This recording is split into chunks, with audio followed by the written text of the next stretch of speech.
So what's up mga ka-idol, ito po nga po pala yung ating mga breeder mga ka-idol.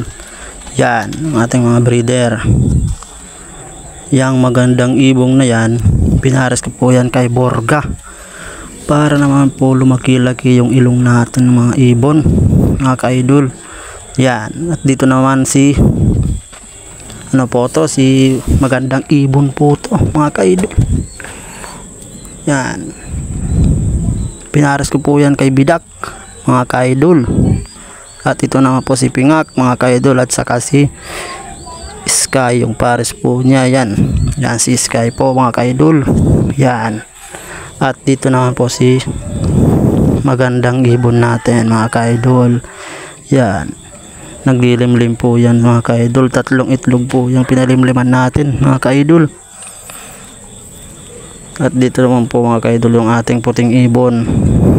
Malalaki na po yung ating mga inakay niyan mga ka-idol. Yan, ganda ng mga puting ibon natin mga ka-idol.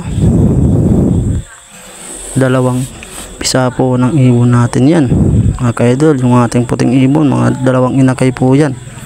At yan mga ka-idol, binuksan ko po yung kanilang pintuan para makita nyo ng sigurado. At dito na po si Barak mga ka-idol, si Barak po yan.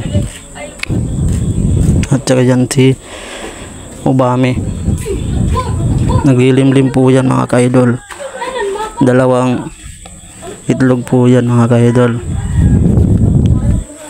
At punta na po natin si Johnson Relax mga ka-idol.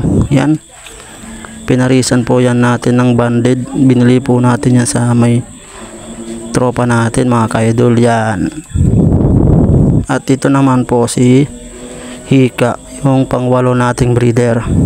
Yan mga ka-idol, may inakay po yan pero hindi po yan sa kanila. Sa isang ibon natin yung nanamatay, yung puti mga ka-idol. At ito po yung binili nating yung ibon natin mga ka-idol, na sa GM yung binili ko yan. Yung grizzle na yan, yung binili ko ng 150 mga ka-idol. Flex ko po yan mga ka-idol para makita nyo ng sobra mga ka-idol. Yan mga ka-idol, kukunin ko po yan man. Yan mga ka-idol, thank you for watching sa ating video. Update ko na lang po kayo sa ating susunod na video. Please follow, like and share and subscribe sa ating video mga ka-idol. Bye.